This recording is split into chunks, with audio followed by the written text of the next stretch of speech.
Pahalgam terror అటాక్‌కి రెస్పాన్స్‌గా మనం మే 7వ తారీఖున ఆపరేషన్ సింధూర్ లాంచ్ చేసిన విషయం మనందరికీ తెలిసిందే. అసలు ఆపరేషన్ సింధూర్‌లో భారతదేశం ఏం చేసింది? పాకిస్తాన్‌కి ఏ మేరకు డ్యామేజ్ జరిగింది? అఫీషియల్‌గా దీని మీద ఇప్పటివరకు కన్ఫర్మేషన్ రాలేదు.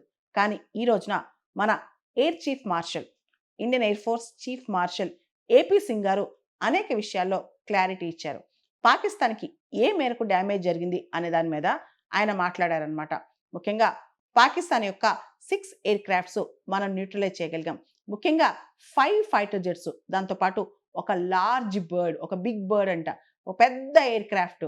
చాలా వరకు దాన్ని ఎవాక్స్ అంటున్నారు. Airborne warning and control system.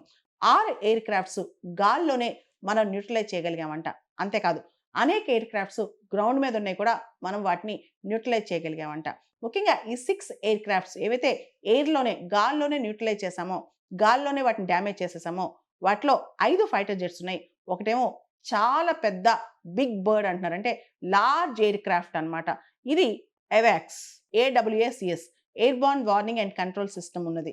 దాదాపు ఇది $300 మిలియన్ వర్త్ అంట. ఇది ఖర్చే దీన్ని తయారు చేయడానికి $300 మిలియన్ పైన ఖర్చు అవుతదంట. లేదా ఇది అవాకాస్ కాకపోతే ఎలక్ట్రానిక్ ఇంటెలిజెన్స్ ప్లాట్‌ఫార్మ్ అయినా అయ్యుండొచ్చు.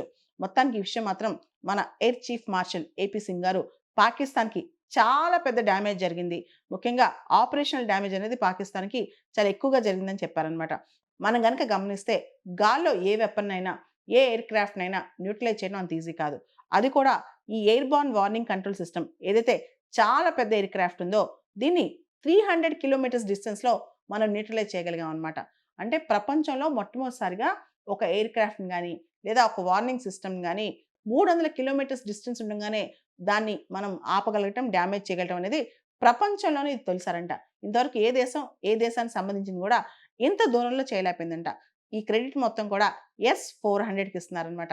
మనందరికి తెలుసు మన ఎయిర్ డిఫెన్స్ సిస్టమ్ చాలా స్ట్రాంగ్‌గా ఉంది.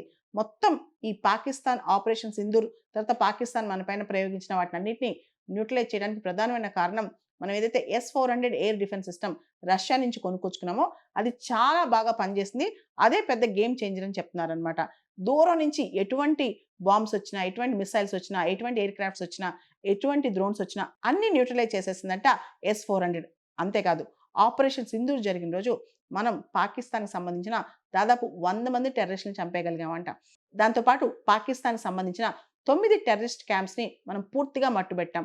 ముఖ్యంగా మనం చూస్తే గనక ఇండియన్ ఎయిర్ ఫోర్స్ వాళ్ళు పాకిస్తాన్ హ్యాంగర్స్ అంటే ఏదైతే జకోబాబాద్ మరియు బొలారి ప్రాంతంలో ఉన్న యూఎస్ మేడ్ ఫైటర్ జెట్స్ ఏదైతే పాకిస్తాన్‌లో ఉన్నాయో జకోబాబాద్, బొలారి ఈ ప్రాంతంలో ఉన్నయి కూడా మనం న్యూట్రలైజ్ చేశామంట. ఇవన్నీ ఆర్మ్డ్ ఫోర్సెస్ చేయగలటానికి కారణం దాని వెనకాల ఉన్న సపోర్ట్ భారతదేశంలో ఉన్న పొలిటికల్ లీడర్‌షిప్ కావచ్చు, ఆ యాక్యుమెన్‌షిప్ కావచ్చు, ఫుల్‌గా ఆపరేషనల్ ఫ్రీడమ్ ఇచ్చేసారు. మీ ఇష్టం కంప్లీట్ ఆపరేషనల్ ఫ్రీడమ్ మీకుంది అని చెప్పి మన ప్రైమ్ మినిస్టర్ కానీ, పొలిటికల్ లీడర్‌షిప్ కానీ వాళ్ళకి పూర్తి స్థాయి సపోర్ట్ ఇవ్వడం అన్నమాట. దాంతో పాటు అఫీషియల్‌గా ఆపరేషన్ సింధూర్‌కి ముందు, సింధూర్ తర్వాత ఏ ప్రాంతాల్లో అయితే టెర్రర్ టార్గెట్స్ ఉన్నాయో ఆ ప్రాంతాల్లో ఏం జరిగిందని శాటిలైట్ ఇమేజెస్ కూడా రిలీజ్ చేశారనమాట. ఇప్పటి వరకు కూడా అసలు ఆపరేషన్ సింధూర్ టైంలో ఏం జరిగిందనేది చాలా కథనాలు వింటూ వచ్చాం కానీ డైరెక్ట్‌గా ఎయిర్ చీఫ్ మార్షల్ గారు డైరెక్ట్‌గా వచ్చి మేము 6 ఎయిర్ క్రాఫ్ట్స్ గాల్లోనే న్యూట్రలైజ్ చేశాము. చాలా ఎయిర్ క్రాఫ్ట్స్ భూమి మీద న్యూట్రలైజ్ చేశాము. ఆ 6 ఎయిర్ క్రాఫ్ట్స్‌లో ఒకటైతే బిగ్ బర్డ్ ఎవాక్స్ ఉంది. అది చాలా కాస్ట్‌లీ అండ్ 300 కిలోమీటర్స్ దూరంలోనే న్యూట్రలైజ్ చేయగలిగాం. ఇది ప్రపంచంలోనే అరుదైన ఫీట్ అన్నమాట. సో, ఇంత సాధించాం మనం ఆపరేషన్ సింధూర్‌లో. ఇది గవర్నమెంట్ ఇప్పుడిప్పుడే బయటకు చెప్తుంది.